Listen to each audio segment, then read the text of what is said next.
Sa tulong ng kuha ng CCTV, nahuli ang dalawang minor de edad na puntirya raw nakawin ang mga mamahaling bisikleta sa Quezon City. Makibalita tayo kay Joan Ponsoy. Sa kuhang ito noong January 20, makikita ang pagtangay ng lalaki sa mamahaling bisikleta sa ikalawang palapag ng bahay sa Barangay Pasungtamo, Quezon City. Sa kanyang pagtakas bitbit ang bike, isang babae ang sumalubong sa kanya sa kalsada.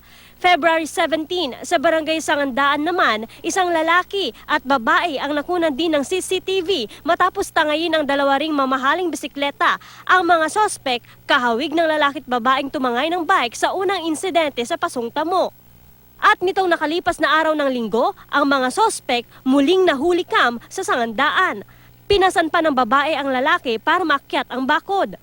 Pero paglundag niya papasok sa garahe, ang hindi niya alam, nakatutok na sa kanya ang mga baril ng mga may-ari ng bahay na licensed gun owner. Wala nang nagawang lalaki kundi dumapa. Ang babae na aresto na rin. Tingin ng may-ari ng bahay, ang mamahaling bike din ng kanyang anak ang puntirya ng mga sospek na magkasintahan daw at parehong minor de edad. Pinagsisisihan naman daw ng mga sospek ang kanilang nagawa.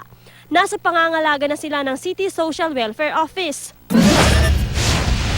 Sa kuha namang ito sa Ormoc City, Leyte, makikita ang babaeng naglalakad pa uwi. Hawak niya ang kanyang cellphone.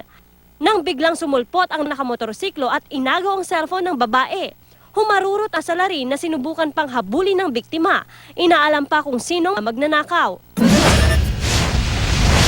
Sa Urdaneta City, Pangasinan naman, nahuli kam ang pananalisi sa isang pamilihan. Makikita ang babaeng namimili ng gabi sa isang tindahan. Matapos bayaran ang biniling 2 kilo, ipinatong ng babae ang plastic bag ng pinamili kasama iba pang paninda. Dumating ang kasama ng babae at kinuha ang nabayarang gabi. Pati na ang iba pang paninda. Dahil sa dami ng customer, hindi agad napansin ng tenderang nangyari. Nang suriin ng CCTV, natukoy ang mga salarin na agad ding nahuli.